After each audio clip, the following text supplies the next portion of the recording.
얘들아, 네. 복습했어. 빨리 복습해야 될 거 아니야. 나는 복수. 아니 정규는 모르지 않아? 정규 왜 몰라? 그 빌보성어 말씀이죠? 알아? 제가 아는 거 있어요. 뭐? 네. 아무 일에든지 다툼이나 됐고. 허용을 하지 말고 아니, 각각 예수님이 이 땅에 오신 목적 세 가지가 있었잖아. 맞아, 이 땅에 오신 세 가지 있어. 세 이렇게 가지. 하나씩 얘기하면 되겠다. 야, 진짜 얘기해봐. 지혜롭다. 하나씩. 오빠부터. 오빠 얘기해봐. 나부터 얘기할게. 자, 분명히 종친다 여기서. 아니야, 얘기해봐. 아니야. 첫 번째 말이지. 와, 이런 연사가 있나 봐. 이런 연사가 있나 봐요. 잘 지냈어요? 안녕하세요. 네, 반갑습니다. 한 주간 잘 지내셨습니까? 네. 우리 또 어김없이 복습을 하고 들어가야 되겠죠? 박수가 나오는 거 보니까 자신 있나 본데? 자, 그럼 우리 김상원 학생부터. 잠깐만, 자신 있으면 보통 안 시키시는데. 자, 복습을 모범생을 알아보시는 거. 한번. 예수님께서 이 땅에 오신 세 가지 목적이 있었습니다. 예, 그렇죠. 계속 제가 다요? 그럼요. 그럼요. 근데 저만 이렇게 용량이 있으면. 괜찮아요. 아니에요. 괜찮아요. 괜찮아요. 예. 첫 번째는 말이죠. 그 온전한 재물이 되시기 위해. 재물이 되셨다. 네. 되시기 위해 오셨습니다. 왜냐하면 인간은 제 덩어리지만 하나님은 죄가 없으셨잖아요. 알겠고요. 두 번째 빨리 말씀하세요. 그다음에 두 번째. 두 번째는 이게 본이 되시기 위해서 오셨습니다. 본이 되시기 위해서. 그렇습니다. 예. 본이 되기 위해. 맞죠? 세 번째요. 세 번째는 네. 아버님께서 아버님. 그렇죠. 우리 아버님께서 난 아버님이라고 그래. 그럼요. 정말, 아버님께서 하라고 하신 일을 하기 위해서 오신 거예요.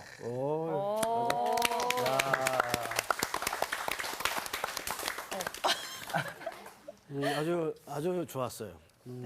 아주 중요한 얘기를 하셨는데, 자, 첫 번째가 다시 한번 전체 정리합시다. 예수님이 이 땅에 오신 목적, 대속의 제물로. 근데 이 대속의 제물이 되시려면 전제 조건이 있었죠?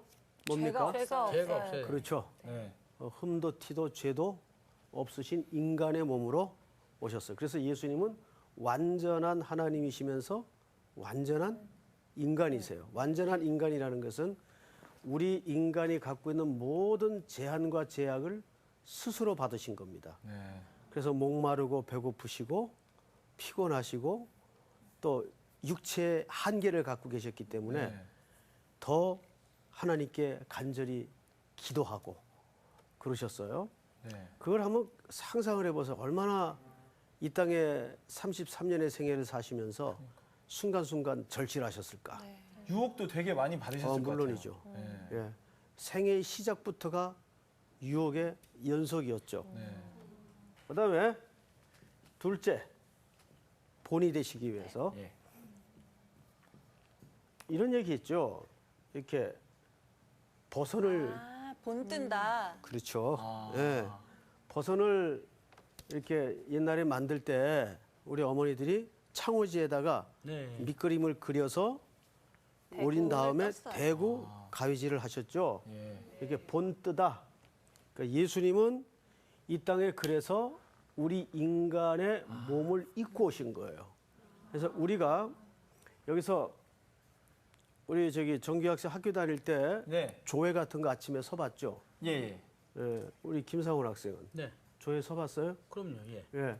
혹시 조회했을 때 예. 기준 된 적 있어요? 기준? 예. 기준 된 적 많습니다. 키가 작아서 제가. 기준 그러죠. 네. 자, 그 기준은 움직이면 됩니까? 안 됩니까? 움직이면 안 됩니다. 안 되죠. 네. 자, 내가 움직이면 오와 열이 다 흩어져요. 같이 움직여야 돼요. 전체가 틀어져요. 네. 그래서 사도 바울이 내가 그리스도를 본받는 자 된 것 같이 너희도 나를 본받으라는 말은 사실 나를 본받으라는 말이 아니에요. 내 뒤에 서라 그 말이에요. 그 말은 앞에 기준이 누구이기 때문에 예수님. 그렇죠. 이제 그 말의 의미를 이해하시겠어요? 네. 그러니까 우리는 오고 오는 세대를 통해서 누구 뒤에 줄 선 사람들이죠? 예수님 뒤에. 그분이 인류의 기준이 되셨어요. 이 역사도 AD와 BC로 나누어지죠. 주님이 오신 후와 전으로. 왜? 그분이 모든 인류 중심의 기준이기 때문에. 그래서 그분이 본이 되셨어요. 그래서 우리가 예를 들어 우리가 예수님 뒤에 딱 정확하게 줄을 서 있어야 내 뒤에 오고 오는 모든 후배들이나 뒤에 사람들도 그걸 보고 줄을 선단 말이에요. 예? 근데 만약에 내가 예수 그리스도의 기준 대신 그 뒤에 줄을 삐뚤빼뚤 자기 마음대로 왔다 갔다 하면 이건 주님이 앞에 보니 안 되는 것과 똑같은 결과를 맞는다는 거죠. 예, 그래서 그 본을 얘기합니다. 본뜨다. 그러니까 본이 되는 게 참 무서워요. 예. 집에서도 보면 아이들이 안 가르쳐 줬는데도 엄마 아빠가 하는 행동을 그대로 해요. 예. 그대로. 제가 아주 깜짝 놀랐던 적이 한 번 있어요. 한 번은 집에 들어갔는데 어머니가 애비야 너 이리 좀 와라 그래요. 왜요 그랬더니 야 너 신발 벗어놓은 거하고 네 아들놈 신발 벗어놓은 거하고 봐라. 진짜 똑같이 벗어놨어요. 역시. 들어서자마자 벗고 들어간 애들 있죠. 네. 아직 그 먼데 마루까지. 아. 근데 제가 성격이 조금 급하니까 그냥 들어서자마자 벗고 들어가요. 근데 그걸 제가 우리 아들놈 앉혀놓고 야 신발이라는 거는 어떻게 벗냐면 그런 적 없거든요. 근데 이 녀석이 아빠 하는 거 보고 그대로 똑같이. 그래서 아 이게 참 애비 노릇하기가 쉽지 않구나. 힘들어요. 본 세 번째 뭐라 그랬죠? 하나님께서 하신 하나님, 일을 예. 하라고 하신 일을 하기 위해 인생의 성공이란 뭐냐? 네. 높은 자리에 올라가는 게 아니라 주께서 나에게 하라고 하신 그 일을 정확하게 소명으로 붙잡고 하다가 가는 거예요. 그게 성도의 가장 중요한 행복이고 실질적인 성공입니다. 네. 이거 잊어버리시면 안 돼요. 아주 오늘 복습 흡족했어요. 오늘 수업 빌립보서 8강 위대한 반전. 오늘 공부로 들어가겠는데 오늘 공부도 지난주만큼 아주 중요한 내용들이 담겨 있기 때문에 네. 절수가 많지 않습니다. 우리 빌립보서 2장을 좀 열어볼까요? 네. 9절부터 11절까지 석절이죠? 네. 네, 석절이니까 우리 전체 같이 읽읍시다. 시작. 이러므로 하나님이 그를 지극히 높여 모든 이름 위에 뛰어난 이름을 주사 하늘에 있는 자들과 땅에 있는 자들과 땅 아래에 있는 자들로 모든 무릎을 예수의 이름에 꿇게 하시고 모든 입으로 예수 그리스도를 주라 시인하여 하나님 아버지께 영광을 돌리게 하셨느니라. 아멘. 자 여기 보세요. 혹시 누가 이 그 후렴이 이렇게 시작이 되는데 오직 그가 아시나니 그 찬양 아세요? 네. 그 노래가 따라라라 그렇죠. 라라라. 그 그거 주가 한번 보이신 생명의 길, 나 주님과 함께 그 노래입니다. 한번 해보세요. 같이 한번 할래? 네. 그래, 이번 주간에 선생님이 그 찬양에 아주 휘를 받아서 오늘 이 공부를 준비하다가 한번 우리 상훈 학생하고 같이 한번 해보세요. 어쩌면 저렇게 저도 사실 그 노래에 요새 꽂혀가지고 오 그래요? 늘 악보를 갖고 다니고. 그러니까 빨리 해보라고. 이야, 우연치 않게 말이죠. 우연치 않게 아까 연습했잖아. 아, 오늘 우연치 않게 이 악보를. 야, 우리 같이 한번 불러볼까? 네, 그럴까요? 시작. 주가 보이신 생명의 길, 나 주님과 함께 상한 마음을 들이며 주님 앞에 나아가리. 나의 위로움이 되신 주, 그 이름 예수. 나의 길이 되신 이름 예수.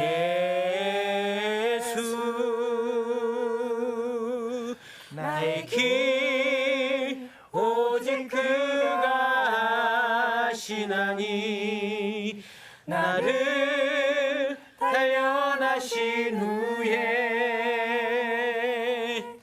내가 같이. 정금같이 나오리라.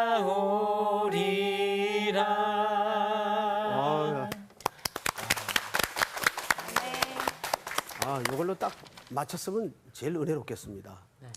네, 근데 공부를 해야 되겠죠? 아주 그 찬양 후렴에 보면 우리 상훈 학생이 한번 후렴만 좀 한번 읽어보세요.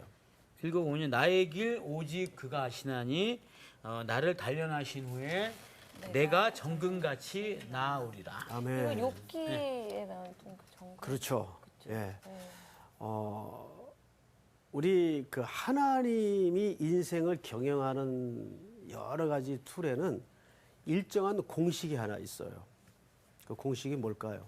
연단 후 맞습니다. 우리를 더 이상 내려갈 수 없을 정도로 곤두박질 치게 하신 다음에 반드시 올리신다는 사실이에요.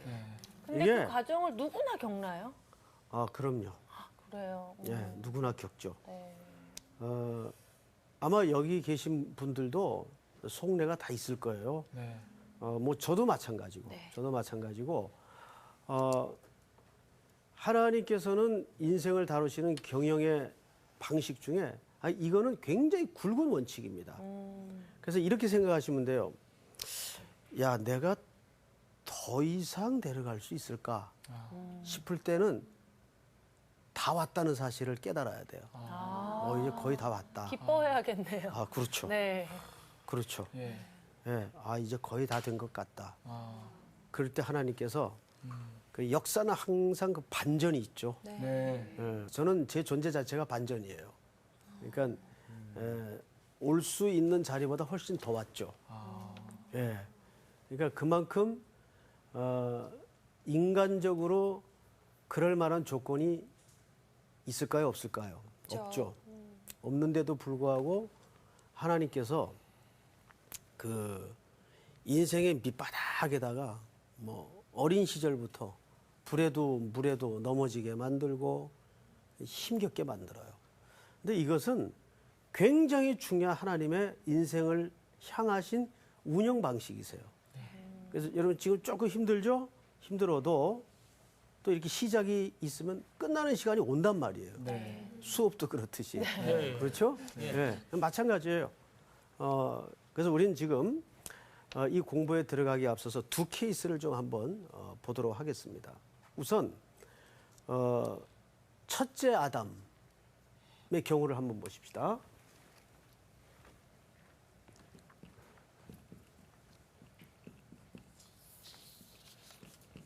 첫째 아담. 첫째 아담은 사탄의 유혹에 넘어져서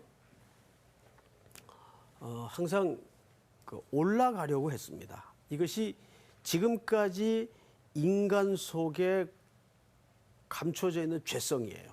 그래서 계속 인간은 올라가려는 경영을 하고 있습니다.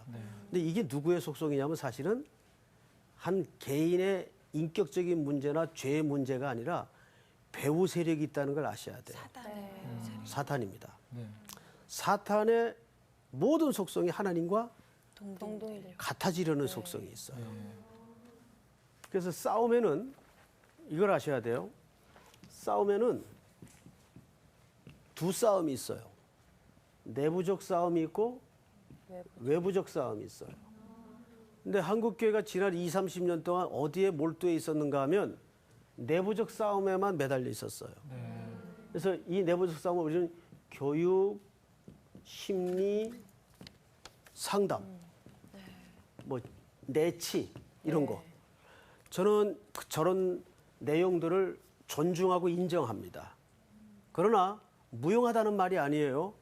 이거 중요한데 지난 20, 30년 동안 우리 교회가 이 싸움에만 매달려 오다 보니까 전선을 잃어버리고 말았어요. 그러니까 싸움의 실체를 잃어버리고 말았어요.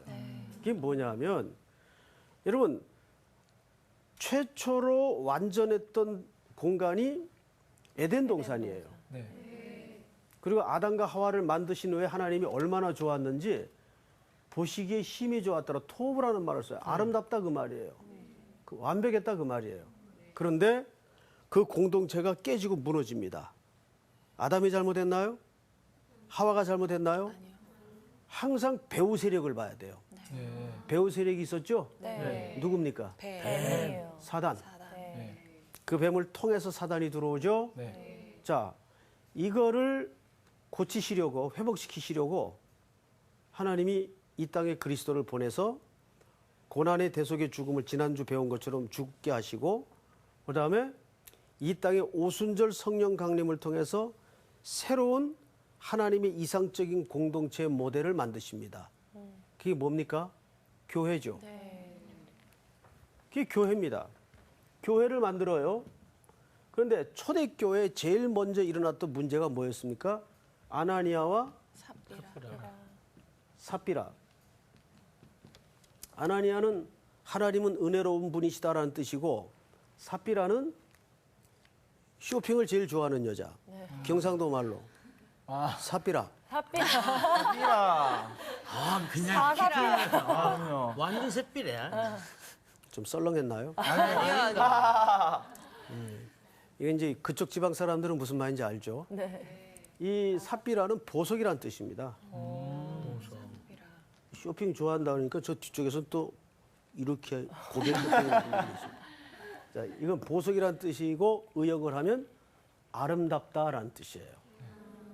자, 초대교회 이 두 부부가 왜 넘어지죠?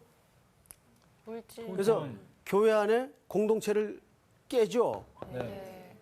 사단이 내 속에 가득하여 베드로 사도가 지적을 하죠. 자, 이 초대교회를 무너뜨리려고 했던 장본인도 누굽니까? 사단입니다. 사단.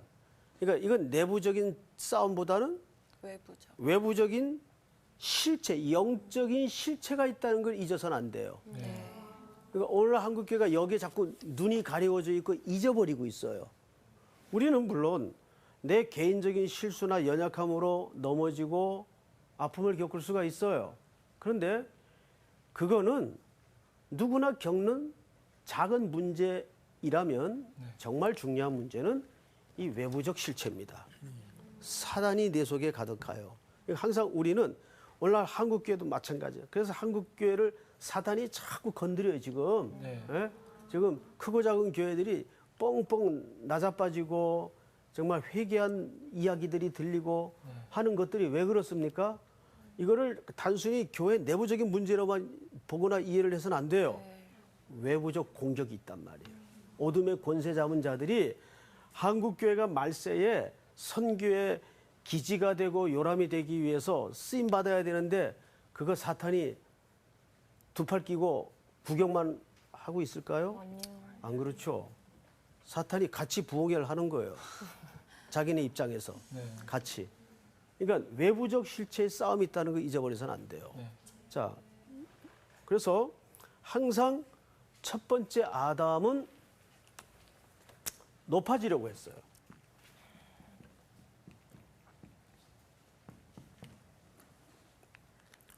그런데 둘째 아담이신 예수 그리스도는 그거를 역행하셨죠.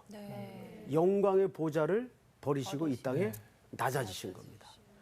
이거를 상징하는 대표적 인물이 지난 시간에 잠깐 선생님이 여러분들에게 언급한 걸로 기억이 되는데 누굽니까? 삭개오. 할게요. 기억나요, 안 나요? 예.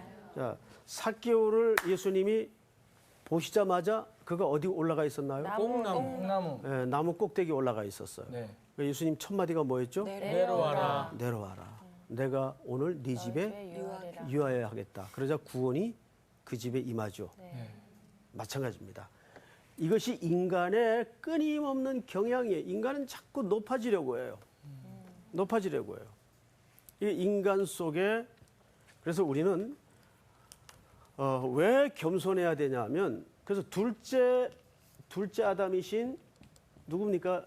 예수 그리스도. 둘째 아담이 누구예요? 예수님. 예수 그리스도께서는 영광의 보좌를 입으시고 내려오셨다. 오늘 전부 주제가 그 얘기입니다. 내려오셨다. 그럼 인간은 왜 겸손해야 되는가? 세 가지 이유가 있어요. 이거 외우세요. 네. 인간은 왜 겸손해야 되는가? 첫째, 피조물이기 때문에 그래요. 피조물이. 우리는 하나님의 만드신 바입니다. 예. 창조주이신 하나님께서 우리를 빚으시고 만드셨어요. 여러분, 성경에서 만들었다라는 말은 메이드했다 그 말 아니에요. 그렇게 많이들 이해를 갖죠? 아닙니다. 이제 번역 성경은 그런 개념으로 단어의 한계 때문에, 어휘의 한계 때문에 그런 번역으로 썼어요. 근데 우리가 그분이 만들었다 했을 때는 단순히 이렇게 주물러 가지고 만들어 놨다라는 개념으로만 이해를 갖는데 그 말이 아니라 히브리적 사유에는 만들었다 했을 때는 거기에는 창조, 운영, 경영, 완성까지를 내포한 얘기입니다. 그러니까 하나님이 우리를 창조하셨다라는 말은 그 속에는 어마어마한 그분의 손길과 작용과 섭리와 통치와 운영이 다 들어가요. 녹아져 있는 표현이란 말이에요. 아시겠어요? 네. 그러니까 우리가 이 성경을 읽을 때도 자꾸 우리 국문학적인 단어 개념으로만 봐서는 안 되고 이제 말씀을 전하는 분들의 도움을 받아서 우리가 성경적 사고로 히브리적 사유로 성경을 읽고 느끼고 경험하고 봐야 됩니다. 자, 첫째는 왜 우리가 겸손해야 돼요? 피조물이기 때문에. 두 번째는 뭘까요? 이거 아주 큰 대답이라서 누구나 알 수 있는 대답인데 두 번째는 타락한 죄인이기 때문에 겸손해야 됩니다. 우리 죄인이니까. 자, 그런데 이 말을 조금 더 심도 있게 설명을 드리겠습니다. 요즘 가끔 기독교를 도덕화, 윤리화 시켜서 사람을 고치고 개선하는 것으로 이해를 갖는 경우들이 있어요. 기독교 그런 걸까요? 아니요. 그런 차원이 기독교의 내용이라면 그거는 좋은 강연 들어도 가능한 일이고 어디 가서 정말 절에 가서 뭐 돌을 쌓아도 가능한 일이에요. 근데 기독교는 그거 아니에요. 기독교가 뭐냐 할 때 정확하게 기독교는 예수입니다. 네. 아멘. 실체란 말이에요. 어떤 진리나 개념의 싸움이 아니라는 얘기예요. 자, 이 얘기 이런 거죠. 상훈 씨를 아무리 고쳐도 죄인입니다. 그렇죠. 그렇죠? 그건 저도 마찬가지예요. 노예가 아무리 공부를 해도 노예예요. 아무리 교육을 시켜도 똑똑한 노예인 거죠. 무슨 말인지 알겠죠? 예. 근데 그 노예가 노예의 운명에서 벗어나는 길은 하나밖에 없어요. 뭘까요? 죽어야지. 죽어야 돼요. 다시 태어나. 죽어야 돼요. 다시 태어나는 수밖에 없어요. 그래서 예수님이 자기 안에다가 우리를 묶어서 죽으신 겁니다. 아멘. 그러니까 예수님이 십자가에 죽으실 때 우리가 같이 죽었어요. 네. 그거 인정하세요, 여러분? 네. 이걸 우리는 대표성의 원리라고 그러죠. 한 사람으로 말미암아 죄가 들어오고 한 사람으로 말미암아 죄가 사하여집니다. 그것이 첫째 아담과 둘째 아담의 역할 개념이에요. 네. 그래서 우리를 애굽에서 꺼낼 때 어디를 통과시킵니까? 정규 학생? 광야요. 아니야. 홍해. 광야 전에 홍해. 홍해죠. 예. 왜 홍해를 지나오게 할까요? 왜? 뭐 때문에? 뭐라고요? 여기 봐요, 여기. 세례. 응? 세례. 왜 자꾸 가르쳐줘? 나 지금 저기 정규 학생 예. 애굽에서 나올 때 광야 나오기 전에 홍해를 건너게 하죠. 네네네. 자, 방금 세례라 그랬는데 답을 이해하고 했는지 외워가지고 했는지 내가 세례가 뭐예요? 세례요. 다시 태어나는 거죠. 다시 태어나는 거죠. 예. 그러니까 세례라는 것은 물 속에 잠그는 거죠. 예. 죽인다 그 말이에요. 예. 죽이는 거예요. 예. 그리고 그냥 물 속에 그냥 두질 않고 나오죠. 네, 나옵니다. 통과해서 나오지 않습니까? 예. 그러면 살아나는 거 아니에요. 예. 놀랍게도 이 물이라는 공간에서 죽음과 삶이 동시에 벌어지죠. 그게 세례예요. 예. 근데 그 죽음을 내 대신 어린 양이 죽으신 거라고요. 그 사건이. 네. 그래서 예수 그리스도로 말미암아 우리가 죽고 다시 부활의 첫 열매 대신 첫 열매라는 건 다음 열매가 있다는 거예요, 없다는 거예요. 있어요. 있다는 개념이죠. 네. 그래서 고린도전서 15장에 보면 예수 그리스도가 부활의 열매가 되었다라고 표현을 안 하고 반드시 첫 열매가 되었다. 왜? 그 다음 열매는 이정규, 조수희, 김상훈, 정준 쭉 송태근 기타 등등 쭉 열매가 맺히기 때문에. 이해가 됩니까? 네. 우리가 기독교는 죄인을 고치거나 개선하는 종교가 아니고 그리스도 안에서 죽여서 새로 만들어내는 것입니다. 그러면 이런 질문을 할 수가 있죠. 그럼 내가 새로 만들어졌는데 왜 내 속에는 아직도 악한 생각이 끊이질 않고 여전히 혈기가 남아있고 꼬라지가 있을까? 왜 그럴까? 왜 그럴까요? 내 속에는, 그러니까 구원이라는 것은 이제 우리가 이 문제는 이제 다음 시간에 구체적으로 나와야 될 문제인데 조금만 말씀을 드릴게요. 구원은 신분과 수준이 간격이 있어요. 예를 들어서 이런 거죠. 제가 이제 우리 주은 학생한테 야, 좀 여자답게 굴어라. 그러면 우리 주은 씨는 평소에 아주 여성스럽죠. 네. 근데 여자답게 굴어라 그러면은 이거 예를 드는 건데 여자가 아니래서 남자가 되라는 여자가 되라는 얘기입니까? 아니요. 그 말이 아니죠. 네. 여잔데 네. 여자답질 않는 거예요. 하는 행동이 막 남자처럼 말하고 막 자꾸 상원이 때리고 그건 수위 누나인데. 예를 들면 그래서 내가 자 여자답게 굴어라 그러면 여자가 아니래서 여자답게 굴라는 말이 아니죠. 네. 여잔데 뭐가 안 되는 거예요. 여자다운 태도가 안 되는 훈련이 안 되는 거죠. 네. 그러니까 우리가 그리스도 안에서 새로운 생명으로 태어난다는 것은 모든 게 한꺼번에 이루어지는 게 아니에요. 그러니까 가끔가다 애들이 질문 가운데 기가 막힌 그 인사이트가 있어요. 우리 저기 아들 녀석이 아기 때인데 그런 질문을 해요. 아빠, 나 분명히 아빠가 낳았지. 그렇지. 네, 아빠가 낳았지. 엄마를 통해서 아빠가 낳았지. 내가 직접 낳은 건 아니고. 그때 누가 와 있었는가 하면 삼촌이 와 있어. 삼촌은 키가 크잖아요. 그 할머니는 왜 삼촌을 저렇게 크게 낳았어? 그러니까 얘가 뭘 모르고 있는 거죠? 과정을 모르고 있는 거예요. 네, 가자.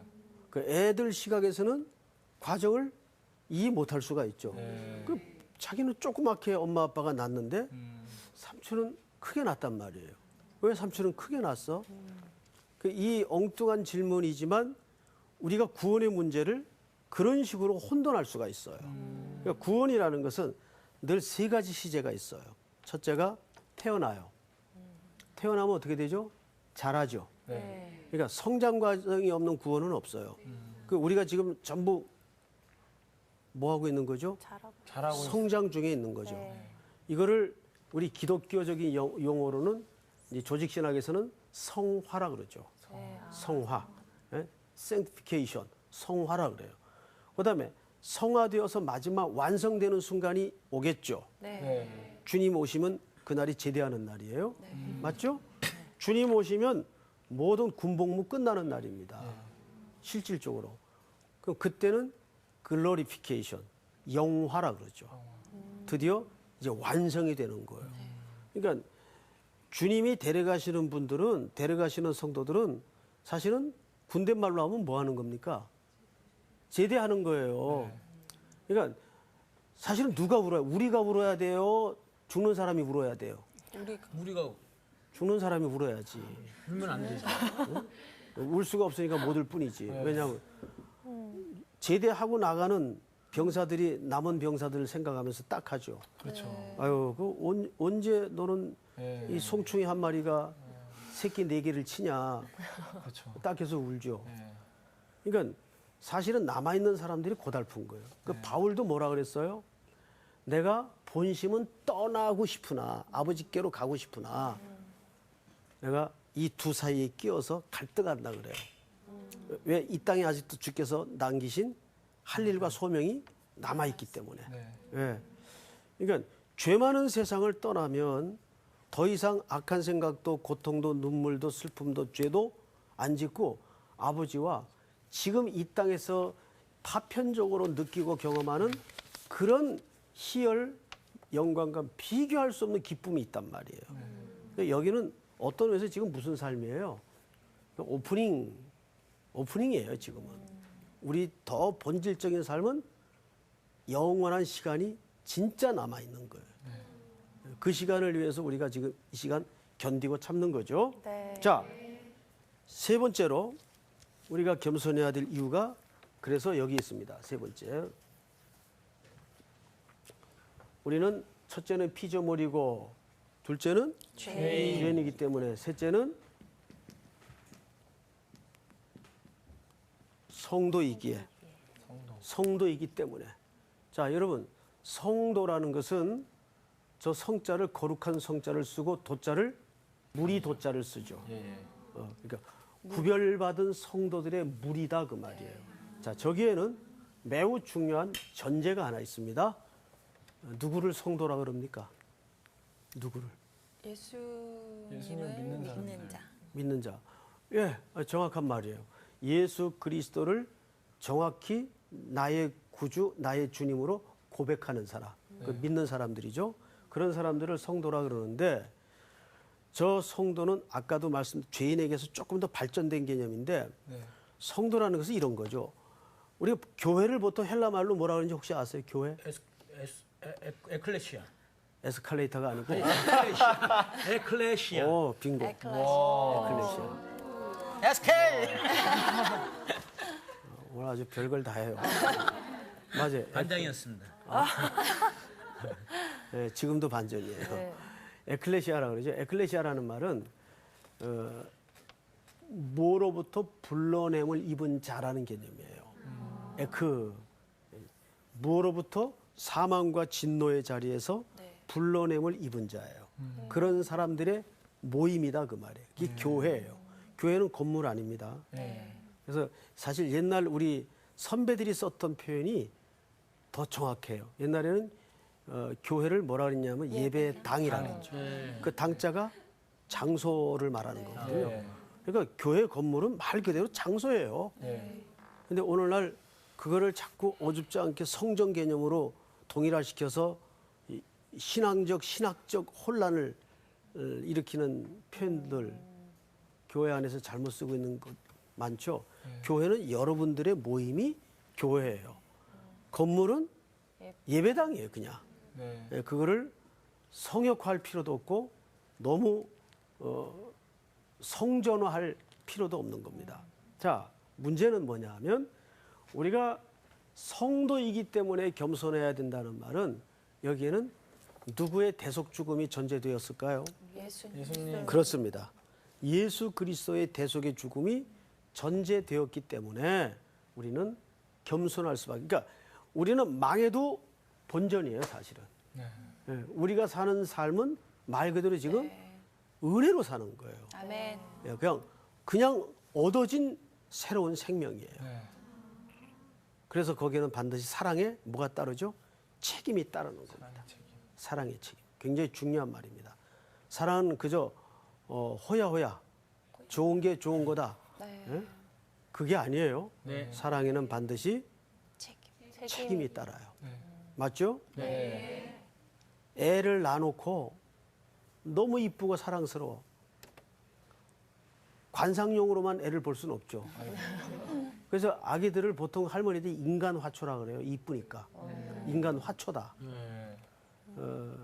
그런데 그 아이들 사랑해서 낳았으면 키우는 과정까지는 엄청난 피땀 눈물, 헌신이 필요하죠.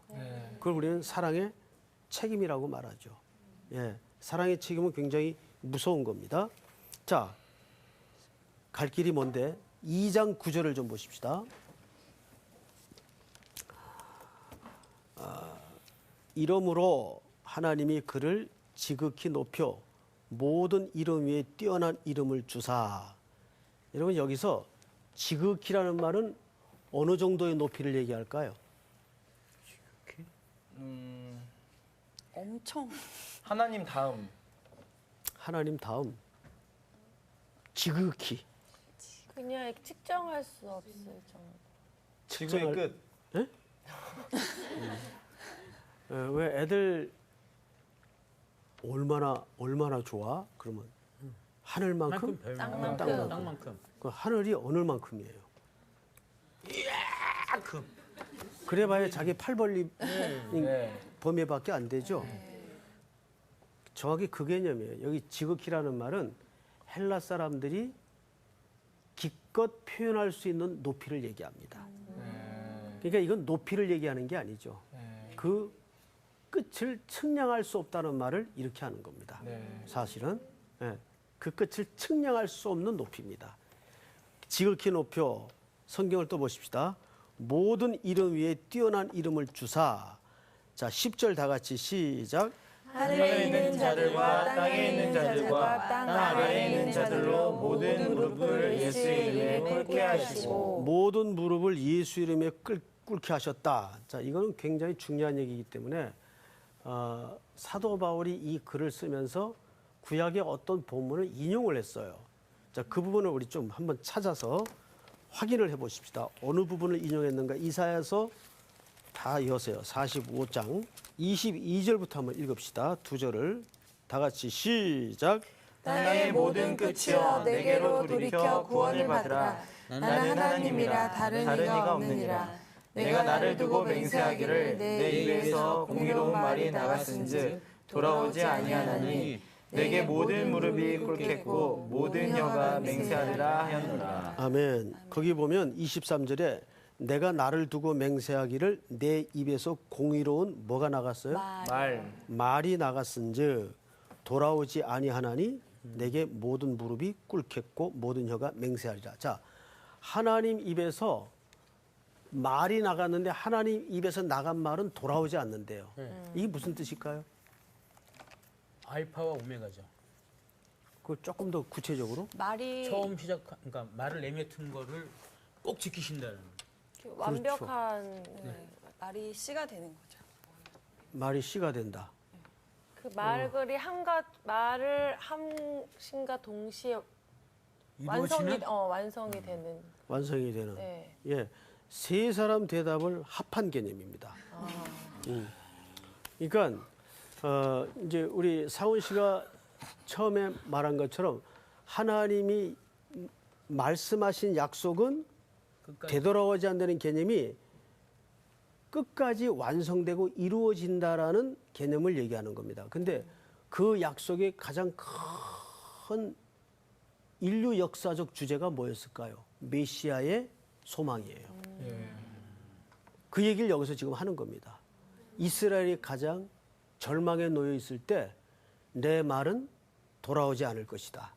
그리고 23절 후반절에 보니까 말이 나갔은즉 돌아오지 아니하니 내게 모든 무릎이 꿇겠고 모든 혀가 맹세하리라 하였노라.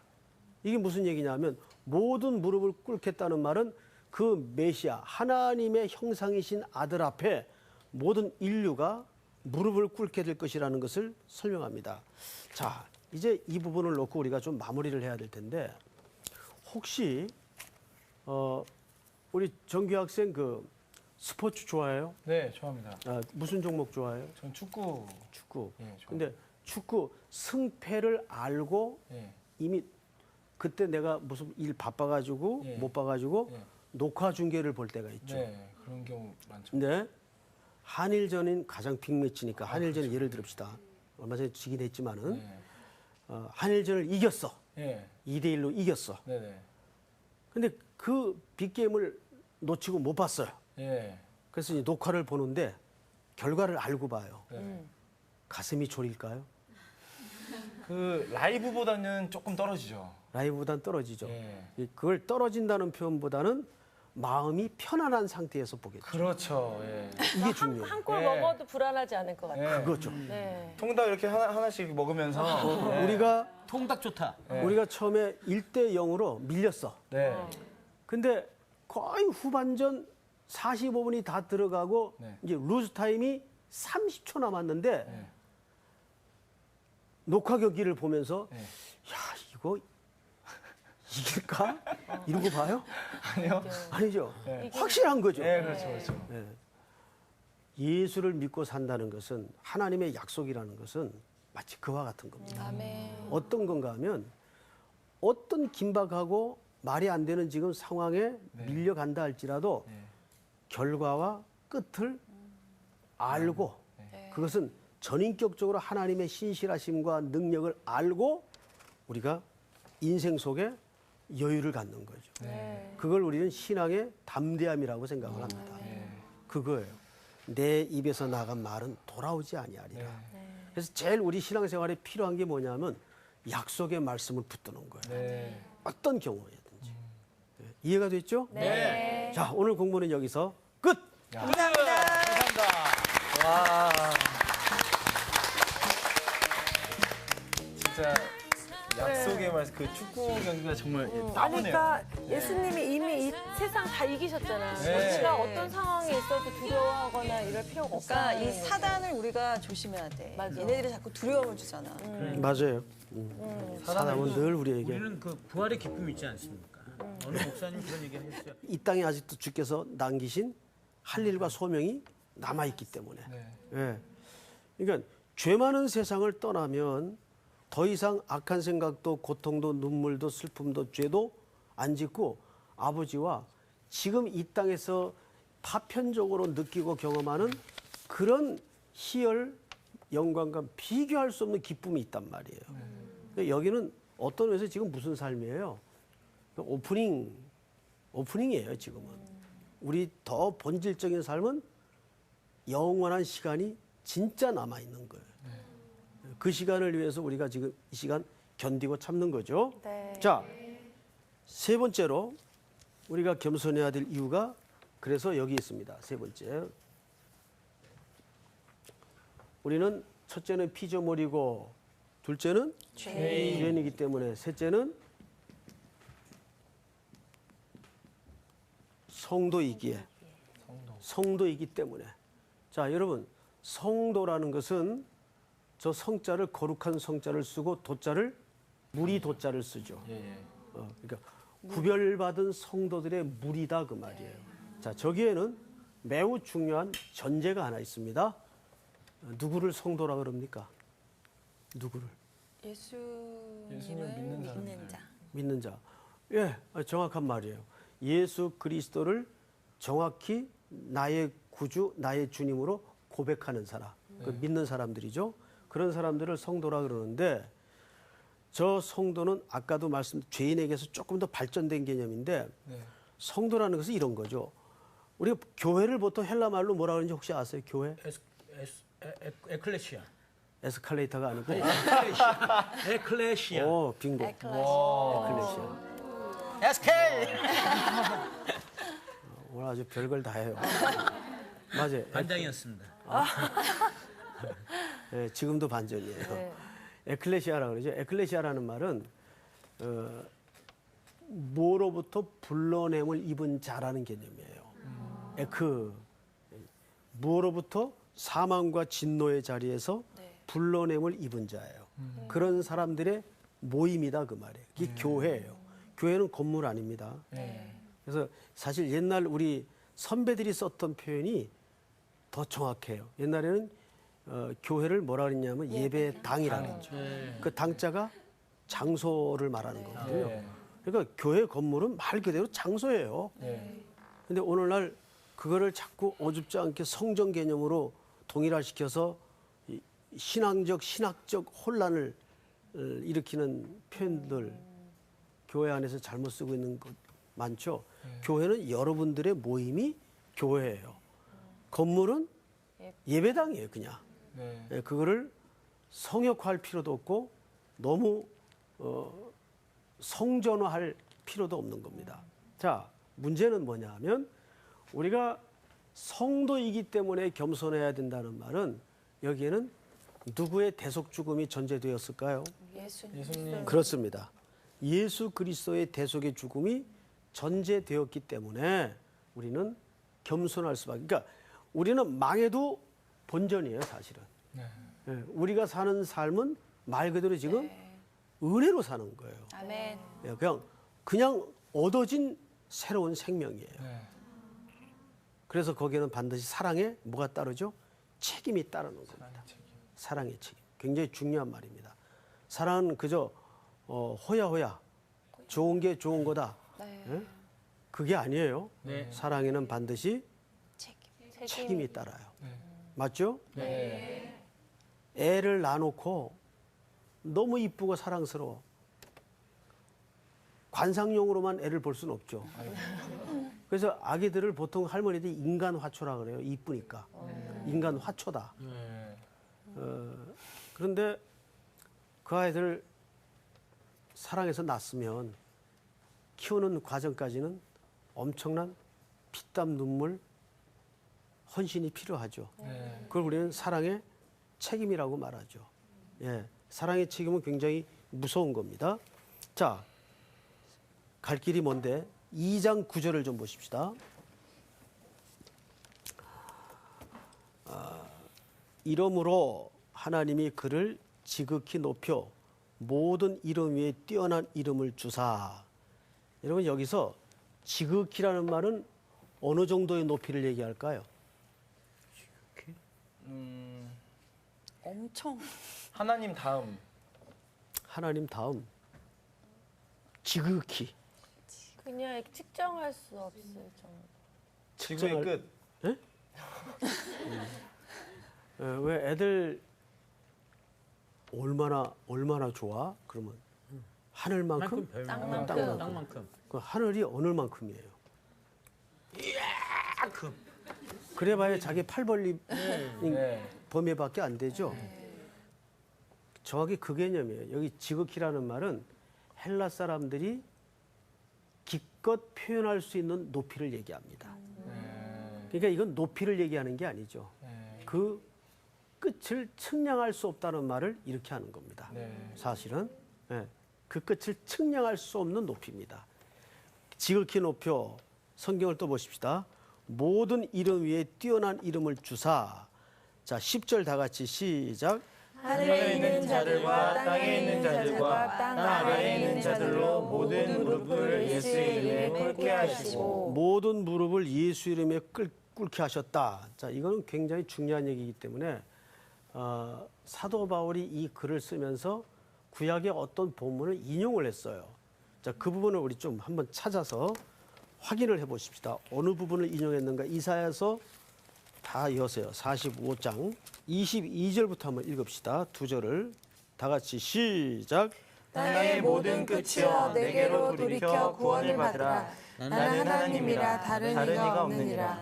내가 나를 두고 맹세하기를 내 입에서 공의로운 말이 나갔은즉 돌아오지 아니하나니 내게 모든 무릎이 꿇겠고 모든 혀가 맹세하리라 하였노라. 아멘. 거기 보면 23절에 내가 나를 두고 맹세하기를 내 입에서 공의로운 뭐가 나갔어요?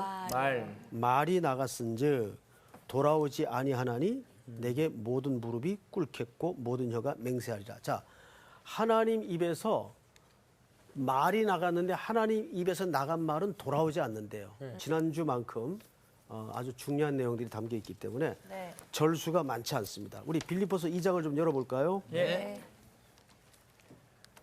9절부터 11절까지 석절이죠? 네. 네, 석절이니까 우리 전체 같이 읽읍시다. 시작. 이러므로 하나님이 그를 지극히 높여 모든 이름 위에 뛰어난 이름을 주사 하늘에 있는 자들과 땅에 있는 자들과 땅 아래에 있는 자들로 모든 무릎을 예수의 이름에 꿇게 하시고 모든 입으로 예수 그리스도를 주라 시인하여 하나님 아버지께 영광을 돌리게 하셨느니라. 아멘. 자, 여기 보세요.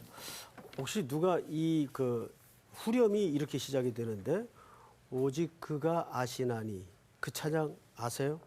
네. 그 노래가 따라라라. 그렇죠. 라라라. 그 그거 주가 한번 보이신 생명의 길, 나 주님과 함께 그 노래입니다. 한번 해보세요. 같이 한번 할래? 네. 그래, 이번 주간에 이 선생님이 그 찬양에 아주 휘를 받아서 오늘 이 공부를 준비하다가 한번 우리 상훈 학생하고 같이 한번 해보세요. 어쩌면 저도 사실 그 노래에 요새 꽂혀가지고 오, 그래요? 늘 악보를 갖고 다니고. 그러니까 빨리 해보라고. 이야, 우연치 않게 말이죠. 우연치 않게 아까 검색했잖아. 아, 오늘 우연치 않게 이 약불. 야, 우리 같이 한번 불러볼까? 네, 자, 그럴까요? 시작. 주가 보이신 생명의 길, 나 주님과 함께 상한 마음을 들이며 주님 앞에 나아가리. 나의 위로움이 되신 주, 그 그 이름 예수 나의 길이 되신 이름 예수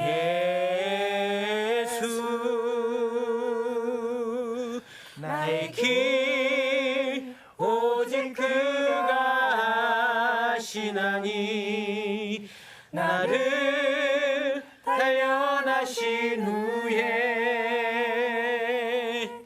내가 같이. 정금같이 나오리라.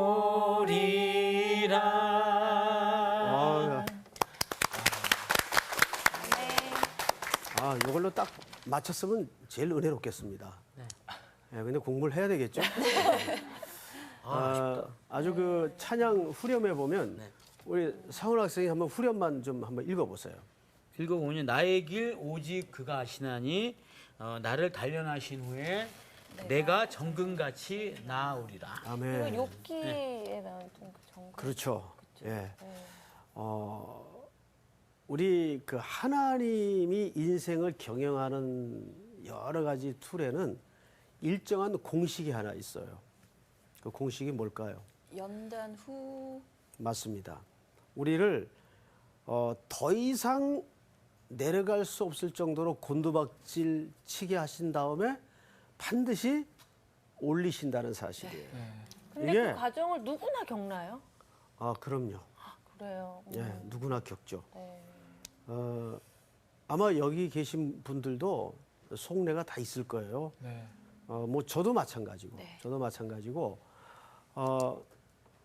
하나님께서는 인생을 다루시는 경영의 방식 중에 이거는 굉장히 굵은 원칙입니다. 그래서 이렇게 생각하시면 돼요. 야, 내가 더 이상 내려갈 수 있을까 싶을 때는 다 왔다는 사실을 깨달아야 돼요. 이제 거의 다 왔다. 기뻐해야겠네요. 그렇죠. 네. 그렇죠. 예. 예, 이제 거의 다 된 것 같다. 아. 그럴 때 하나님께서 그 역사는 항상 그 반전이 있죠. 네. 예, 저는 제 존재 자체가 반전이에요. 그러니까 올 수 있는 자리보다 훨씬 더 왔죠. 예, 그러니까 그만큼 인간적으로 그럴 만한 조건이 있을까요, 없을까요? 없죠. 없는데도 불구하고 하나님께서 그 인생의 밑바닥에다가 뭐 어린 시절부터 불에도 물에도 넘어지게 만들고 힘겹게 만들어요. 근데 이것은 굉장히 중요한 하나님의 인생을 향하신 운영 방식이세요. 그래서 여러분 지금 조금 힘들죠? 힘들어도 또 이렇게 시작이 있으면 끝나는 시간이 온단 말이에요. 네. 수업도 그렇듯이. 네. 그렇죠? 예. 마찬가지예요. 그래서 우리는 지금 이 공부에 들어가기 앞서서 두 케이스를 좀 한번 보도록 하겠습니다. 우선 첫째 아담의 경우를 한번 보십시다.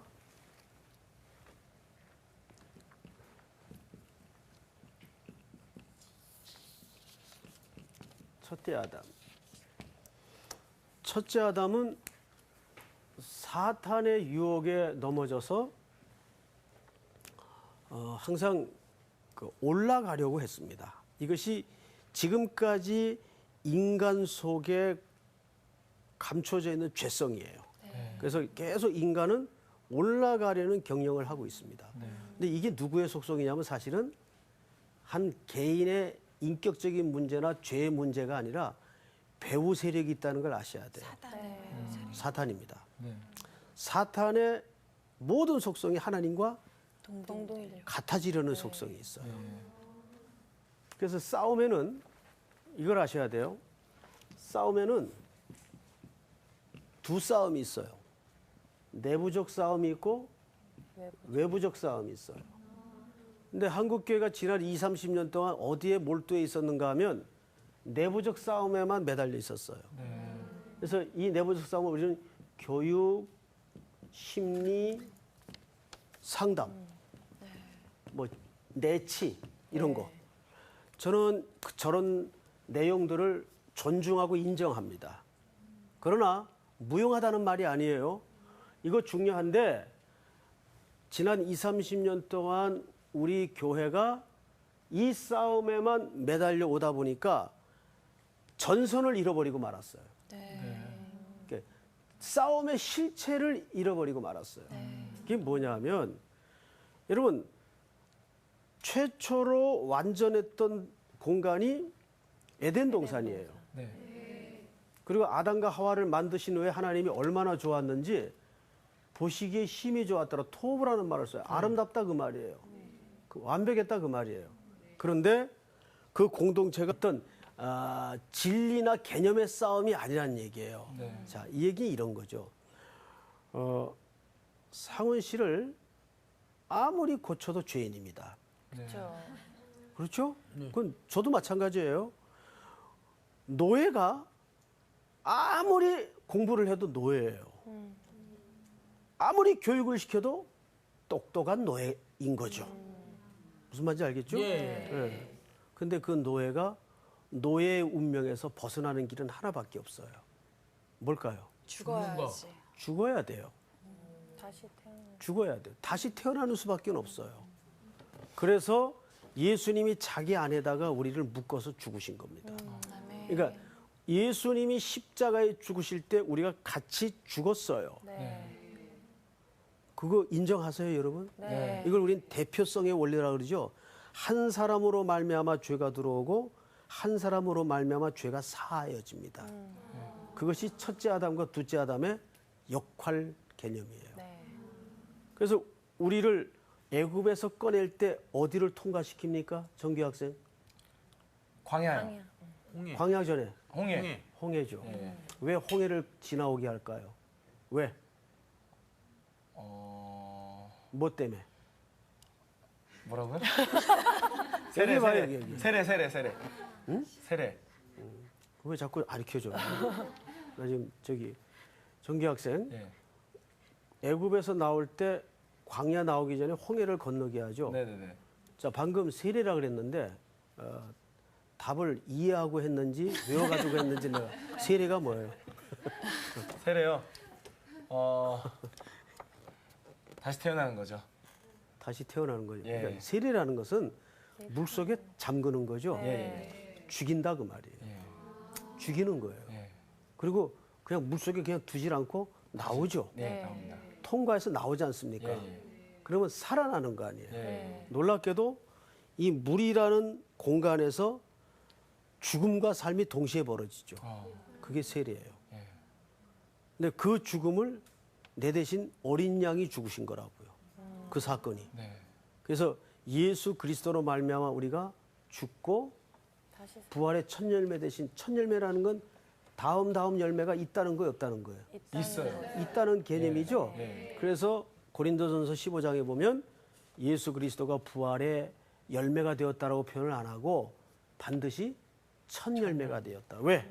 그 다음 열매는 이정규, 조수희, 김상훈, 정준, 쭉 송태근, 기타 등등 쭉 열매가 맺히기 때문에 이해가 됩니까? 네. 우리가 기독교는 죄인을 고치거나 개선하는 종교가 아니고 그리스도 안에서 죽여서 새로 만들어내는 것입니다.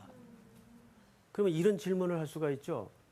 그럼 내가 새로 만들어졌는데 왜 내 속에는 아직도 악한 생각이 끊이질 않고 여전히 혈기가 남아있고 꼬라지가 있을까? 왜 그럴까? 왜 그럴까요? 내 속에는 그러니까 구원이라는 것은 이제 우리가 이 문제는 이제 다음 시간에 구체적으로 나와야 될 문제인데 조금만 말씀을 드릴게요. 구원은 신분과 수준이 간격이 있어요. 네. 예를 들어서 이런 거죠. 제가 이제 우리 주은 학생한테 야, 좀 여자답게 굴어라. 그러면 우리 주은 씨는 평소에 아주 여성스럽죠. 맞아요. 네. 근데 여자답게 굴어라 그러면은 이거 예를 드는 건데 여자가 아니래서 남자가 되라는 여자가 되라는 얘기입니까? 아니요. 그 말이 아니죠. 네. 여잔데 네. 여자답질 않는 거예요. 하는 행동이 막 남자처럼 말하고 막 자꾸 상훈이 때리고 응? 그건 수희 누나인데. 예를 들면 그래서 내가 자 여자답게 굴어라 그러면 여자가 아니래서 여자답게 굴라는 말이 아니죠. 네. 여잔데 뭐가 안 되는 거예요? 여자다운 태도가 안 되는 훈련이 안 되는 거죠. 네. 그러니까 우리가 그리스도 안에서 새로운 생명으로 태어난다는 것은 모든 게 한꺼번에 이루어지는 게 아니에요. 그러니까 가끔가다 애들이 질문 가운데 기가 막힌 그 인사이트가 있어요. 우리 저기 아들 녀석이 아기 때인데 그런 질문을 해요. 아빠, 나 분명히 아빠가 낳았지. 그렇지. 네, 아빠가 낳았지. 엄마를 통해서 아빠가 낳았지. 내가 직접 낳은 건 아니고. 그때 누가 와 있었는가 하면 삼촌이 와 있어. 삼촌은 키가 크잖아요. 그 할머니는 왜 삼촌을 저렇게 크게 낳았어? 그러니까 얘가 뭘 모르고 있는 거죠? 과정을 모르고 있는 거예요. 네, 가자. 그 애들 시각에서는 과정을 이해 못할 수가 있죠. 네. 그 자기는 조그맣게 엄마 아빠가 낳았는데 삼촌은 크게 낳았단 말이에요. 왜 삼촌은 크게 낳았어? 그 이 엉뚱한 질문이지만 우리가 구원의 문제를 그런 식으로 혼돈할 수가 있어요. 그러니까 구원이라는 것은 늘 세 가지 시제가 있어요. 첫째가 태어나요. 태어나면 어떻게 되죠? 자라죠. 네. 그러니까 성장 과정이 없는 구원은 없어요. 그 우리가 지금 전부 뭐 하고 있는 거죠? 잘하고 성장 중에 있는 거죠. 네. 이거를 우리 기독교적인 용어로는 이제 조직신학에서는 성화라 그러죠. 네. 성화, sanctification, 성화라 그래요. 그다음에 성화되어서 마지막 완성되는 순간이 오겠죠. 네. 네. 주님 오시면 그날이 제대하는 날이에요. 맞죠? 주님 오시면 모든 군복무 끝나는 날입니다. 실질적으로. 그럼 그때는 글로리피케이션, 영화라 그러죠. 드디어 이제 완성이 되는 거예요. 그러니까 주님이 데려가시는 분들은, 데려가시는 성도들은 사실은 군대 말로 하면 뭐 하는 겁니까? 제대하는 거예요. 그러니까 사실은 누가 울어요? 우리가 울어야 돼요? 죽는 사람이 울어야 돼요? 우리가 죽는 사람이 울어야지. 울면 안 되죠. 울 수가 없으니까 못 울 뿐이지. 왜냐하면 제대하고 나가는 병사들이 남은 병사들을 생각하면서 딱 하죠. 그렇죠. 아유, 언제 너는 네. 이 송충이 한 마리가 새끼 4개를 치냐. 그렇죠. 딱 해서 울죠. 네. 그러니까 사실은 남아있는 사람들이 고달픈 거예요. 그 바울도 뭐라 그랬어요? 내가 본심은 떠나고 싶으나, 아버지께로 가고 싶으나, 내가 이 두 사이에 끼어서 갈등한다 그래요. 왜? 깨지고 무너집니다. 아담이 잘못했나요? 하와가 잘못했나요? 항상 배후 세력을 봐야 돼요. 네. 배후 세력이 있었죠? 네. 누굽니까? 뱀이에요. 사단. 네. 그 뱀을 통해서 사단이 들어오죠? 네. 자, 이거를 고치시려고, 회복시키시려고 하나님이 이 땅에 그리스도를 보내서 고난의 대속의 죽음을 지난주 배운 것처럼 죽게 하시고, 그 다음에 이 땅에 오순절 성령 강림을 통해서 새로운 하나님의 이상적인 공동체 모델을 만드십니다. 그게 뭡니까? 교회죠. 네. 그게 교회입니다. 교회를 만들어요. 그런데 초대교회에 제일 먼저 일어났던 문제가 뭐였습니까? 아나니아와 삽비라. 아나니아는 하나님은 은혜로운 분이시다라는 뜻이고, 삽비라는 쇼핑을 제일 좋아하는 여자. 경상도 말로. 아. 삽비라. 핫비라. 삐라. 아, 그냥 아, 그럼요. 완전 샛비래. 좀 썰렁했나요? 아니요. 이게 이제 그쪽 지방 사람들은 무슨 말인지 알죠? 네. 이 삽비라는 보석이라는 뜻입니다. 쇼핑 좋아한다 그러니까 저 뒤쪽에서는 또 이렇게 고개를 끄덕이는 분들이 있습니다. 자, 이건 보석이라는 뜻이고 의역을 하면 아름답다라는 뜻이에요. 자, 초대교회 이 두 부부가 왜 넘어지죠? 물질. 그래서 교회 안에 공동체를 깨죠. 네. 사단이 내 속에 가득하여 베드로 사도가 지적을 하죠. 자, 이 초대교회를 무너뜨리려고 했던 장본인도 누굽니까? 사단입니다. 사단. 그러니까 이건 내부적인 싸움보다는 외부적인 실체, 영적인 실체가 있다는 걸 잊어서는 안 돼요. 그러니까 오늘 한국교회가 여기에 자꾸 눈이 가려워져 있고 잊어버리고 있어요. 우리는 물론 내 개인적인 실수나 연약함으로 넘어지고 아픔을 겪을 수가 있어요. 그런데 그거는 누구나 겪는 작은 문제이라면 정말 중요한 문제는 이 외부적 실체입니다. 사단이 내 속에 가득하여. 항상 우리는 오늘날 한국교회도 마찬가지예요. 그래서 한국교회를 사단이 자꾸 건드려요, 지금. 예? 지금 크고 작은 교회들이 뻥뻥 나자빠지고 정말 회개한 이야기들이 들리고 하는 것들이 왜 그렇습니까? 이거를 단순히 교회 내부적인 문제로만 보거나 이해를 해서는 안 돼요. 외부적 공격이 있단 말이에요. 어둠의 권세 잡은 자들이 한국교회가 말세에 선교의 기지가 되고 요람이 되기 위해서 쓰임 받아야 되는데 그거 사탄이 두 팔 끼고 구경만 하고 있을까요? 아니요. 안 그렇죠. 사탄이 같이 부흥회를 하는 거예요. 자기네 입장에서 같이. 그러니까 외부적 실체의 싸움이 있다는 거 잊어버려서는 안 돼요. 자, 그래서 항상 첫 번째 아담은 높아지려고 했어요.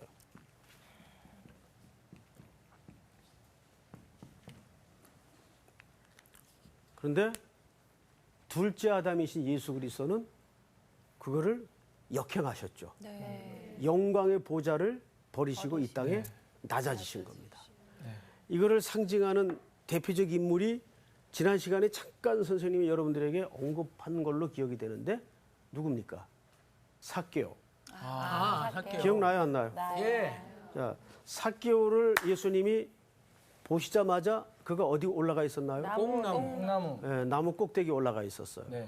예수님 첫 마디가 뭐였죠? 내려와라. 내려와라. 내가 오늘 네 집에 유하여야 하겠다. 그러자 구원이 그 집에 임하죠. 마찬가지입니다. 이것이 인간의 끊임없는 경향이에요. 인간은 자꾸 높아지려고 해요. 높아지려고 해요. 이 인간 속에 그래서 우리는 왜 겸손해야 되냐면 그래서 둘째 아담이신 누굽니까? 예수 그리스도. 둘째 아담이 누구예요? 예수님. 예수 그리스도께서는 영광의 보좌를 입으시고 내려오셨다. 오늘 전부 주제가 그 얘기입니다. 내려오셨다. 그럼 인간은 왜 겸손해야 되는가? 세 가지 이유가 있어요. 이거 외우세요. 네. 인간은 왜 겸손해야 되는가? 첫째, 피조물이기 때문에 그래요. 피조물이. 우리는 하나님의 만드신 바입니다. 창조주이신 하나님께서 우리를 빚으시고 만드셨어요. 여러분, 성경에서 만들었다라는 말은 메이드했다 그 말 아니에요. 그렇게 많이들 이해를 갖죠? 아닙니다.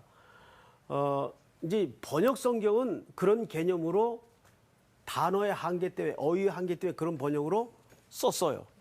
그런데 우리가 그분이 만들었다 했을 때는 단순히 이렇게 주물러 가지고 만들어 놨다라는 개념으로만 이해를 가는데 그 말이 아니라 히브리적 사유에는 만들었다 했을 때는 거기에는 창조, 운영, 경영, 완성까지를 내포한 얘기입니다.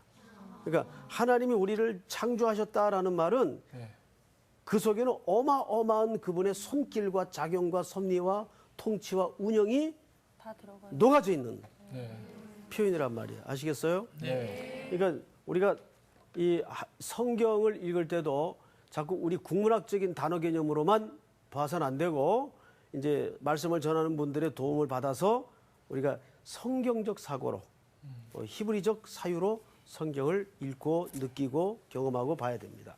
자, 첫째는 왜 우리가 겸손해야 돼요? 피조물이기 때문에. 두 번째는 뭘까요?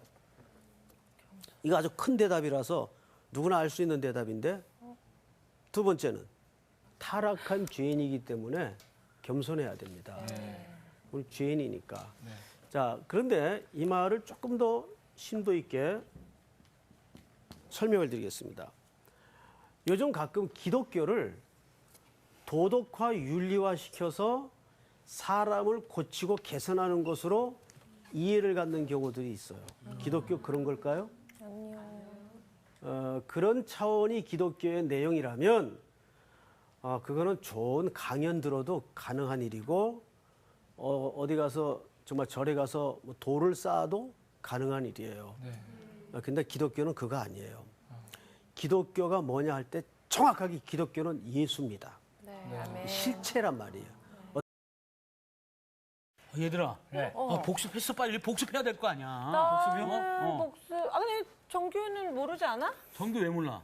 그 빌보성어 말씀이죠? 알아? 제가 아는 거 있어요. 뭔데? 아무 일에든지 다툼이나 대거. 허용을 하지 말고 아니, 각각 예수님이 이 땅에 오신 목적 세 가지가 있었잖아. 맞아, 이 땅에 오신 세 가지 있어. 세 이렇게 가지. 하나씩 얘기하면 되겠다. 야, 진짜 얘기해봐. 하나씩. 오빠부터. 오빠 얘기해봐. 나부터 얘기할게. 자, 분명히 종친다 여기서. 얘기해봐. 아니야. 첫 번째 말이지. 우와, 예언의 은사가 있나 봐. 예언의 은사가 있나 봐요. 잘 지냈어요? 안녕하세요. 네, 반갑습니다. 한 주간 잘 지내셨습니까? 네. 우리 또 어김없이 복습을 하고 들어가야 되겠죠? 박수가 나오는 거 보니까 자신 있나 본데. 자, 그리고 우리 김상원 학생부터. 잠깐만, 이거 자신 있으면 보통 안 시키시는데. 자, 복습을 모범생을 알아보시는 거. 한번. 예수님께서 이 땅에 오신 세 가지 목적이 있었습니다. 예, 그렇죠. 계속 제가 다요? 그럼요. 그럼요. 근데 저만 그 용량이 있으면. 괜찮아요. 아니에요. 괜찮아요. 괜찮아요. 예. 첫 번째는 말이죠. 그 온전한 재물이 되시기 위해. 재물이 되셨다. 네. 되시기 위해 오셨습니다. 왜냐하면 인간은 재물이 제 덩어리지만 하나님은 죄가 없으셨잖아요. 알겠고요. 두 번째 빨리 말씀하세요. 그다음에 두 번째. 두 번째는 이게 본이 되시기 위해서 오셨습니다. 본이 되시기 위해서. 그렇습니다. 예. 본이 되는. 맞죠? 세 번째요. 세 번째는 네. 아버님께서 아버님. 그렇죠. 우리 아버님께서 난 아버님이라고 그래. 그럼요. 잠시만요. 아버님께서 하라고 하신 일을 하기 위해서 오신 거예요.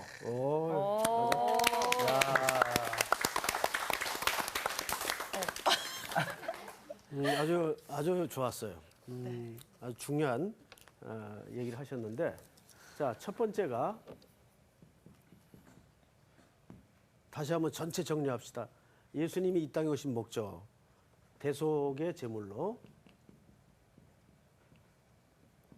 근데 이 대속의 제물이 되시려면 전제 조건이 있었죠?